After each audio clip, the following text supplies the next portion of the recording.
Итоги года дошкольного образования подвели на днях в Хандыге. Тампонский район сегодня является одним из ведущих по внедрению инноваций в дошкольном образовании, которые успешно применяются во всех учреждениях улуса. Нина Ханарова продолжит.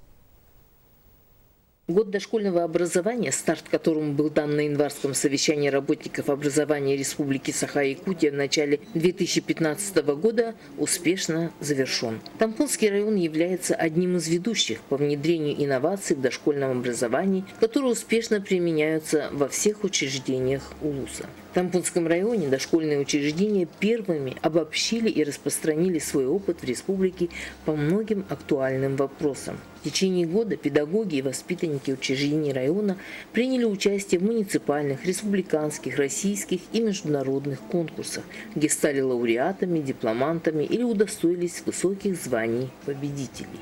Ключевая идея года дошкольного образования – обеспечение массовости, доступности дошкольного образования за счет развития сети муниципальных дошкольных организаций и негосударственного сектора. На торжественной церемонии закрытия года дошкольного образования были подведены итоги прошедшего года. За высокий профессионализм отмечены лучшие педагоги, лучшие коллективы. Для детей очень много было конкурсов, где смогли дети в каждом поселке отдаленном провести, поучаствовать и как-то себя проявить, потому что эти конкурсы были заочные. И, конечно же, самое главное, участие в церемонии приняли воспитанники лучших дошкольных учреждений района, показав всем присутствующим, ради чего и кого был проведен этот год.